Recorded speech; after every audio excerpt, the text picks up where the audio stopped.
So there's been a lot of action in the Western Conference this offseason. LeBron James, DeMarcus Cousins, Trevor Ariza, Carmelo Anthony, the whole DeMar DeRozan, Kawhi Leonard thing, of course.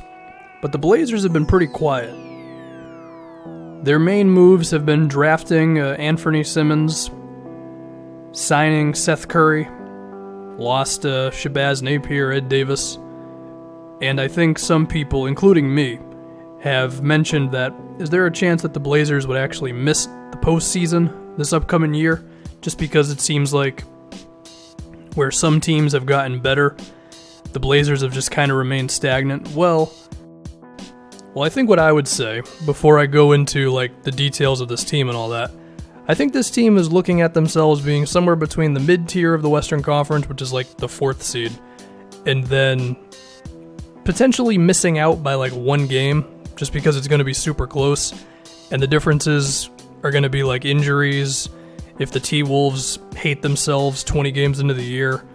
And I also believe these Blazers would benefit a lot from getting some sort of a wing player who can make some shots for them and play some defense. But with Portland, I think we should really focus on potential internal improvement first, because again, it's not like the roster is that much different. I think the players you look at are Zach Collins, who I think right now just needs to get stronger, because his perimeter defense and his shooting both seem pretty okay. But if he can get stronger, then he'll have more of a chance on the boards and protecting the rim and all that. And I do think he will eventually be a better player than Jusuf Nurkic, but I don't know if that's going to be the case in his second season. But we could see some improvements from him. There is, of course, Simmons, who they selected with the 24th pick. I mean, he's like a 6'3 guard who has some talent. He's really athletic. He can finish around the rim and all that. And he also has some potential on defense, but his problem is like, I think there's some fear that his shooting off the dribble isn't going to be very good. He also doesn't really know how to be a point guard right now. So that doesn't sound like the type of guy who's really going to play heavy minutes for them this season, his rookie year. But you could see him being something down the road. The other problem there is because of getting Seth Curry, I don't know where Simmons really fits in, because how many short guards do you want to be playing, right? I feel like there's more potential with staggering Lillard and McCollum than there is with playing Seth Curry and Simmons together that much, Like, I'd rather just have it be like Lillard comes out of the game, Curry plays with McCollum, McCollum's out, Lillard's back in there, and then, that just have that pretty much be your thing in the backcourt. Now, they do have Stauskas. Could see some potential with him playing at the one of the backcourt spots. Gary Trent Jr., who shows out to be a pretty good shooter, who needs to work on his athleticism and all that. So, I mean, if one of those guys can be like a right now type of player, that would be huge. But I think when we get back to guys who have been on this team, I think you look at Caleb Swanigan as a potential internal improvement guy. I think the thing with Swanigan, the rebounding seems pretty legit, but I think his overall defense and just impact on both sides of the floor is going to need some work. It seems like Collins is way more refined than Caleb is. If anything, Caleb could end up being like another Ed Davis kind of a player. But you at least hold out hope for that, right? But now, if we can get to the additions, I mean, the big one is Seth Curry. And I do think this one could end up being one of the better low-key moves of the offseason, because a big problem the Blazers had was they just didn't have enough shooting and enough offense around the big two, right? And sure, I'm not expecting Seth Curry to be some big-time scorer, but he did put up 12 points a game for the Mavericks on extremely good efficiency before he got injured. He can go off the dribble some. Don't ask him to do it all the time, but if you get him in a good set, then he can get himself going towards the rim. Very good shooter, pull-up shooter off of screens, any sort of off-ball thing that Terry Stotts wants to run, and, outside of the really bad offense that they ran against the Pelicans, for the most part, Terry Stott's offense is usually good enough to get guys like Seth Curry open.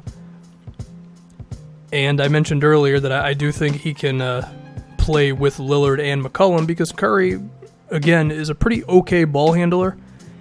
So that could be a source of some more offense. I think what could be interesting is if you can get all three of them on the floor. The fear there would be that defensively you just would have too much of a struggle because you might just be a little too small. You're asking CJ to defend a bigger wing, and I mean, depending on who it is, you could be fine.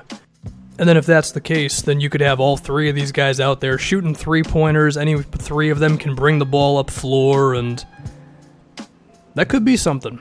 There could be some real offense to come for them.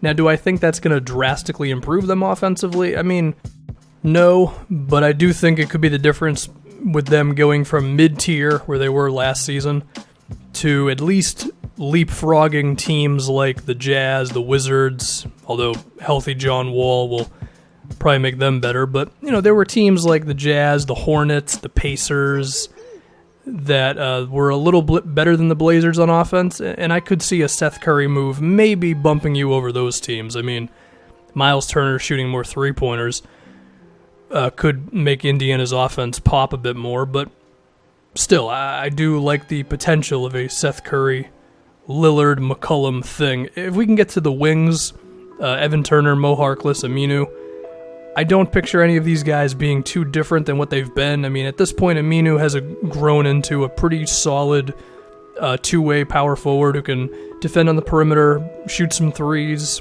He has been about average the last 3 seasons, and you could even say a little above average because he's taken quite a few threes a game. I mean, he took 5 per last season, and he shot 37%. So, I mean, Aminu at this point may be a legit floor spacer. I mean, sure, his overall field goal percentage is still awful, but if he's mainly shooting three-pointers, then I don't really care. I mean, it's okay. It's about as good as you can ask for, given that he's not going to initiate pretty much any offense for you. He's also quietly growing into one of the better rebounders at the power forward spot, given that every power forward now is a small forward of 4 years ago. So, yeah, I mean, Aminu, he's one of the better role players in the NBA, so he's doing his thing. Good for them. Mo Harkless, I don't know. I mean, I'm kind of giving up on Mo, if I'm honest. Like, he shoots 2 threes a game. That's nowhere near enough to make a difference. His rebounding, his initiating, his ball handling, none of it is really done enough to be that excited about.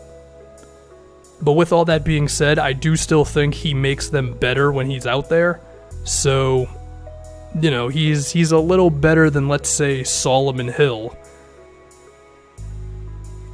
But if Portland had an opportunity to get a more genuine 3-and-D player to take up Mo's spot, that would be cool. Although you could argue that it would be better if they found that same player to take over Evan Turner's spot. This is what I will say about Turner, okay? I know it's been rough sometimes with him because, of course, not a good enough ball handler to really give the offense to, not a good enough shooter to play off the ball. He's just this weird in-between player, likes mid-range jumpers. We all know this.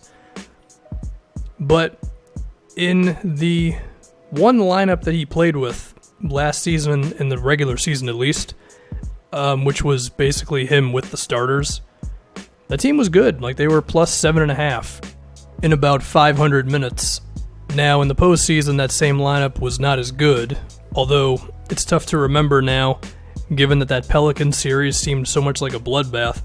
They were like minus 2.5 with that lineup, so not terrible. Still losing, but, you know, not a disaster. So, there's potential with Evan Turner, but at the same time, it's like, it's still tough to really picture a world where, in the postseason specifically, he can be out there and you can have like winning basketball around that, you know?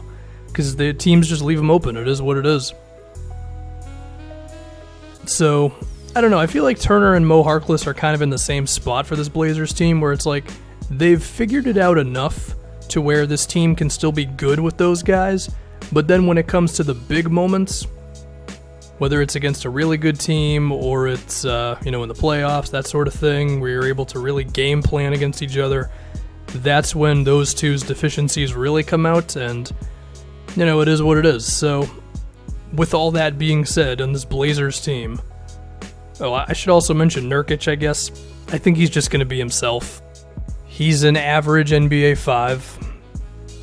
He's improved them on defense ever since he got there, so that's good, and offensively, he's, I don't need to dive into Nurkic. You know what Nurkic is. So yeah, like I said in the beginning, I think this team is going to be right in the thick of it, around the, middle of the West. And depending on if they suffer an injury, someone else gets an injury, or someone makes a trade mid-season, I think this team could definitely acquire themselves a shooter on the wing. Then that could be the difference. But I'll say this, if they don't make the playoffs, I'm not going to be surprised. But if they end up with the 4th seed, I'm not going to be too surprised either, because the West is going to be super close as it was last season. So it's not a great situation in the end, because this team is kind of stuck, but it ain't bad.